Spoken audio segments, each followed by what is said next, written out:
Y bien, bueno, es cierto que en la clase anterior nos quedamos con algunos ejemplos sobre fenómenos naturales. Sí, continuamos en esta parte del material de estudio, ¿sí?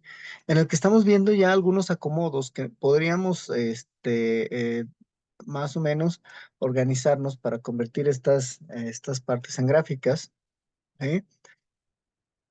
Dice, con la finalidad de cuantificar la incidencia de dengue del estado de Veracruz, el estudiante recurre a datos de prevalencia de la enfermedad, los cuales muestran las tendencias de este padecimiento en los últimos años ha ido a la alza. El siguiente cuadro presenta los datos anuales de la tasa de incidencia por cada 100,000 habitantes, el número de casos de dengue clásico y la tendencia del mismo a de continuar el cambio climático y no aplicarse las medidas de control. Entonces, aquí, bueno, no es complicado ver que está iniciando el estudio desde el año 2000 hasta el 2007. Es un material, bueno, que ya tiene su tiempo. Entonces, pero siguen los ejemplos, eh, suficientes. Estamos hablando entonces de que en el año 2000 hubo 578 casos, ¿ok? Por cada 1,000 habitantes se dieron 8,10. O sea, 8,10, 8 personas y un pedacito de otra, podríamos decir, bueno, porque estamos hablando de números, la gente no la podemos dividir, pero si contamos con que 90 personas, eh,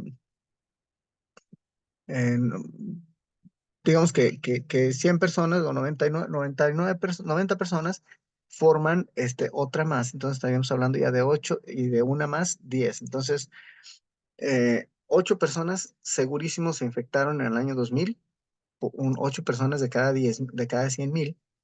Entonces, en el año 2000 hubo 578 casos.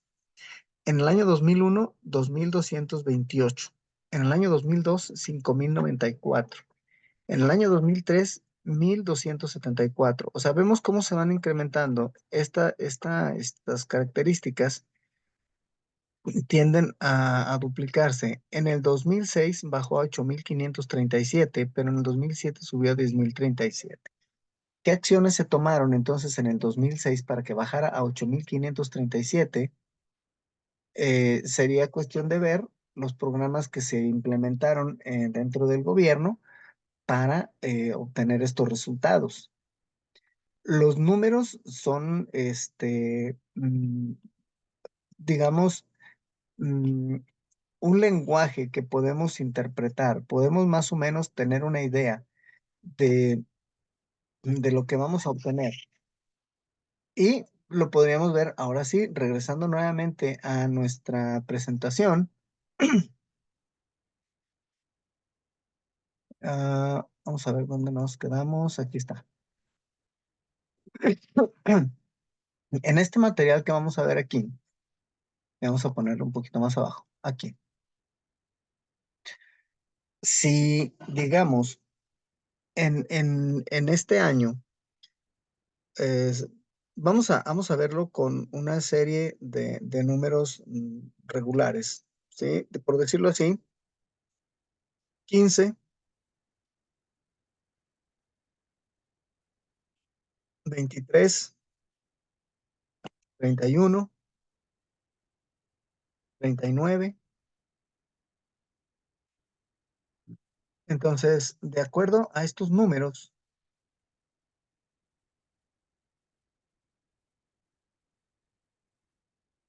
sí, de acuerdo a estos números, podemos calcular más o menos qué número correspondería a la celda de color azul y qué número le correspondería a la celda de color morado.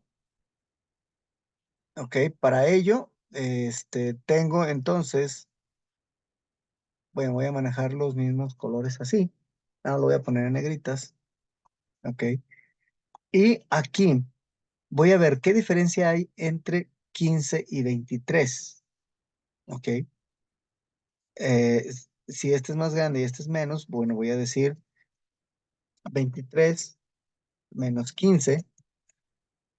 Ya sé cómo hacer una suma con mi Excel. Lo único que voy a hacer es cambiarle aquí, en lugar de 2 puntos, le pongo menos.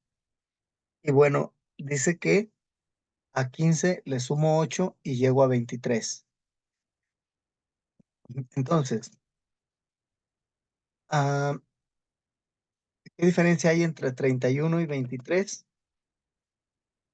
También son 8. Ok, quiere decir que entre cada uno de ellos hay 8 de diferencia. Entonces, 15 más 8 me da 23. 23 más 8, 31. 31 más 8, 39. 39 más 8, 47. 47 más 8, 55.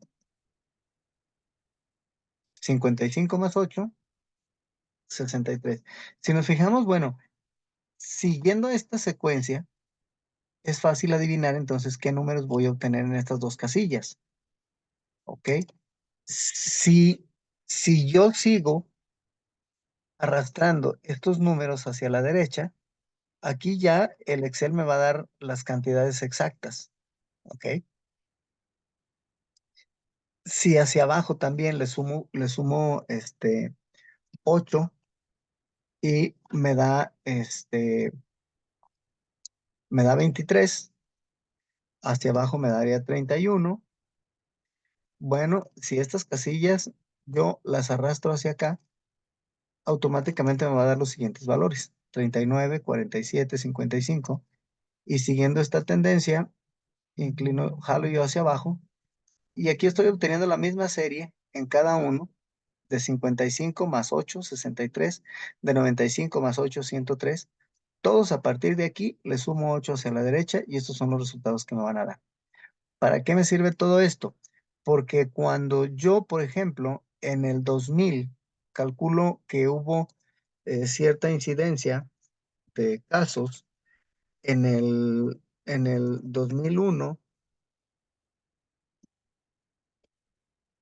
ok, voy a encontrar otra incidencia de casos diferentes. Así puedo llevármelo hasta el 2011, 2001, 2002, 2003, 2006, hasta el 2011. Quiere decir entonces que si yo no tuviera estos números, con esta secuencia que se va cumpliendo sin fallar, puedo calcular los siguientes números y llenar mi tablita a mano. Esta es una manera, como les comentaba yo al inicio, que estaría sirviendo, digamos, de como adivinar, calcular más o menos una tendencia, que es lo que me va a dar resultado. Pero si en el año 2007 logro erradicar algún tipo de enfermedad, entonces esto podría convertirse en esto. Los casos de lepra. Vamos a ver, por ejemplo, ahorita hay estadísticas para todo y vamos a buscar en este momento casos de lepra en 2023. Y vamos a decirle en México, siendo que la lepra es una enfermedad, pues, prácticamente erradicada. Dice: México cerró 2023 con un aproximado de 300 casos de prevalencia, es decir, las personas que se infectaron por primera vez, las que están en tratamiento y que se encuentran distribuidas en 18 entidades del país. O sea, no es una enfermedad grave, ¿ok? Al no ser una enfermedad grave, estamos hablando de 300 casos que se pudieron controlar, y es entonces en el momento cuando tienden las gráficas a darnos sorpresas de este tipo. Pero justamente para eso nos sirven estos estudios, estas gráficas que nos van diciendo de qué manera se va comportando los contagios en la población, para entonces nosotros poder tomar medidas y tomar acciones que vayan en contra de lo que se está previniendo, o sea, hacia dónde vamos a llegar. Entonces, bueno, hacia allá es hacia donde debemos enfocarnos. Por eso, al momento de que estábamos viendo este contenido, decíamos, bueno, en el 2005, 11,761, y en el 2006, 8,537. Sería cuestión de ver qué fue lo que ocurrió en este año, en el 2006 en particular, para que, digamos, más bien entre 5,000, 1,200, 5,000, 11,000, de 11,000, ¿por qué bajó a 8,000? O sea, ¿qué fue lo que se hizo en este tiempo para disminuir la cantidad este, de casos de esta enfermedad en Veracruz. Bien, dentro del material que estamos analizando, como ustedes lo están viendo, bueno, vienen varios ejemplos, algunas ecuaciones de primer grado, mm, que ya también vimos ese material, ya analizamos ese contenido. Y en este material es muy importante eh, saber definiciones, porque su contenido, o sea, su examen va a venir respecto a definiciones, ¿ok?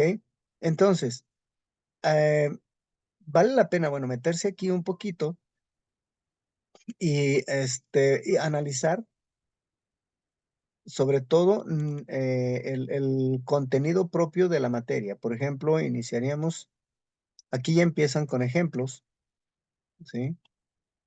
Dice la estadística y sus principios básicos. Hablar de fenómenos naturales como la lluvia o las tormentas y de procesos sociales como el crecimiento de la población, lo que hemos estado hablando, el desempleo o el analfabetismo es común.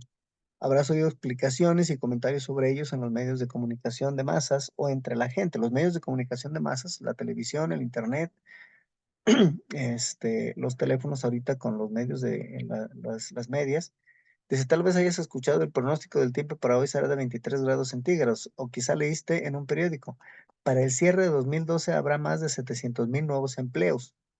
Pero ¿cuál es el sustento de tales aseveraciones? Aseguranzas, no puedo decir, aseveraciones, o sea, asertividades.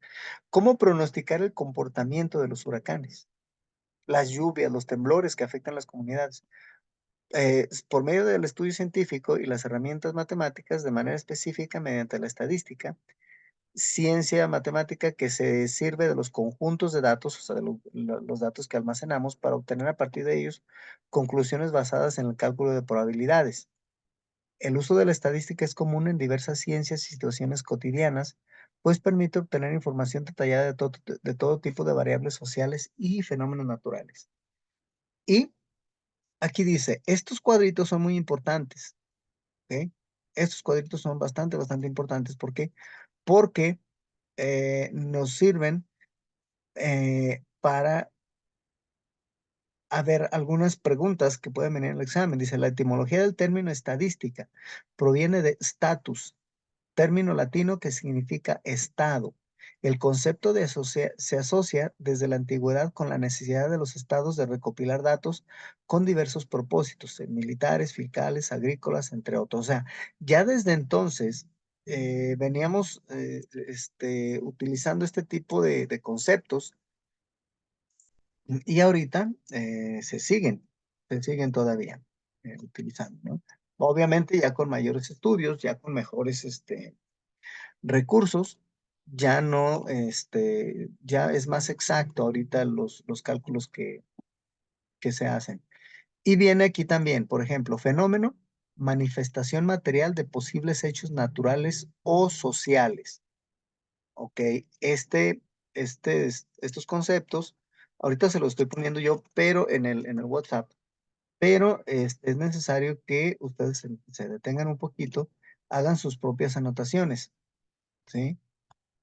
Al considerar que esta unidad centra su desarrollo en el análisis de fenómenos naturales y los procesos sociales en contextos definidos y no ajenos a tu entorno, resulta importante que antes de comenzar a estudiar dediques un tiempo al repaso de sus definiciones para que tengas elementos de juicio que te permitan identificar y diferenciar dichos fenómenos. Aquí viene el concepto. ¿Qué es lo que pasa? Que muchas veces estamos leyendo y nos perdemos. De repente no sabemos qué fue lo que estábamos leyendo. ¿Por qué? Porque no sabemos el concepto de lo que estamos eh, hablando. Ujú. Incluso aquí les puse el contenido, sí está bien. Eh, entonces, para poder comprender una lectura, es muy importante comprender qué quiere decir cada una de las cosas que estamos leyendo. Por eso aquí los glosarios y las tablitas que tenemos aquí a los lados nos ayudan para hacer nuestras propias anotaciones. Ah, aquí vienen ejemplos de fenómenos naturales y dice, bueno, aquí sería bueno y sería muy interesante poner algo, aunque los terremotos y los temblores no se pueden predecir con tanta exactitud, sería cuestión de hacer una lista muy larga dentro del 2023, cuántos temblores mayores a ciertos grados ocurrieron o se dejaron sentir en Guadalajara. Si ustedes quieren hacer una lista en Excel de cuántos temblores en el 2023 se sintieron que sean mayores a cierta cantidad de grados, porque todo el tiempo está temblando, todo el tiempo, pero no se percibe. Entonces pueden ustedes hacer una lista de las fechas, la intensidad, la duración, y ustedes pueden hacer su propio esquema de predicción a ver cuándo podría ocurrir un fenómeno en los siguientes meses. Es una tarea bastante larga, bastante llena de actividad, pero vale la pena ponerla en práctica. Fenómenos naturales y procesos sociales en tu contexto, dentro de tu lugar donde tú vives. A partir de las definiciones y los ejemplos de fenómenos naturales y procesos sociales que has identificado, es momento de que comiences con un ejercicio de reflexión que te permite identificar qué tipo de fenómenos naturales y procesos sociales inciden directamente en tu contexto. Para facilitar tu ejercicio de reflexión es importante te respondas las siguientes preguntas relacionadas con tu entorno. ¿Cuáles son las características geográficas y sociales más características de mi comunidad? Por ejemplo, si yo lo comparo Jalisco con el estado de Zacatecas es un terreno bastante firme. Es muy difícil que se llegue a sentir un terremoto en esos lugares, aunque en este año pasado se llegó a sentir uno. Entonces, la gente que lo sintió, pues, sí, se asustó bastante porque no están acostumbrados a los movimientos de la tierra. Entonces, sin embargo, Jalisco, bueno, su nombre lo dice, estamos sentados sobre Jal, es la tierra muy suelta, los terremotos se sienten más aquí en Colima y en algunas zonas como en Michoacán. Dice, estás trabajando para clasificar un conjunto de eventos en fenómenos naturales y procesos sociales. Eventos son las veces que ocurren, de acuerdo con sus características específicas, con la finalidad de reconocer los de mayor incidencia en tu contexto. ¿Qué es un evento? Aquí está. Hechos o consecuencias de la ocurrencia de un fenómeno. Entonces, conviene que vayan haciendo su glosario, que vayan haciendo su material de estudio y vayan haciendo sus propios. Esta materia tiene bastante teoría, quiere decir que tiene bastante material para memorizar. No tiene muchos cálculos. Tiene muchos cálculos para comprender, pero la mayor parte son conceptos, ¿sí? Al leer todo este contenido nos vamos a encontrar con materiales que nos invitan a comprender y a tener conceptos del significado de algunas cosas. El despedén ya nos lo habían explicado por acá arriba en uno de los ejercicios, que no lo anoté yo tampoco. Pero esta organización es de la que estamos hablando aquí. Supongamos por un momento que a uno de los estudiantes de preparatoria que respondió a la convocatoria del Despedén se le encomienda la tarea de identificar un cierto número de fenómenos naturales y de procesos sociales que por sus características pudieran considerarse significativos para su contexto. Además, se le pide que jerarquice de mayor a menor por su grado de incidencia en su entorno a aquellos fenómenos naturales y procesos sociales que pudieran presentar una mayor frecuencia de ocurrencia en su contexto. A partir de una lista de 16 fenómenos característicos de la comunidad costera, elabora una tabla en la que clasifiques fenómenos naturales y procesos sociales. Posteriormente, a partir de esta lista, selecciona 4 fenómenos naturales y 4 procesos sociales que por las características del entorno geográfico puedas considerar son los de mayor influencia. O sea, ¿cuáles fueron los que más cambio tuvieron?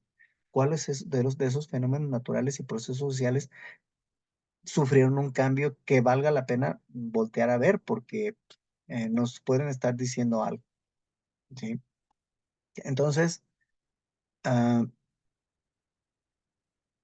esta tabla que tenemos aquí habla de huracanes. Ya habíamos hecho nosotros una más o menos pequeña, aquí está más completa. Están involucrados fenómenos naturales y procesos sociales, como son los huracanes, la inseguridad, las lluvias, Aquí entonces voy a escribir que se refiere a fenómenos naturales, la inseguridad a procesos sociales, la lluvia, fenómenos naturales, escolaridad, procesos sociales, obesidad, procesos sociales, inundaciones, fenómenos naturales, dengue, fenómenos naturales. Aquí hay que clasificar esta tablita, pueden hacerlo por su cuenta y darse cuenta cómo identificar qué es una cosa y qué es otra. ¿Ok? Este contenido entonces que estamos analizando es el material, el PDF, con el que vamos a trabajar y es el que tenemos que terminar lo más pronto posible.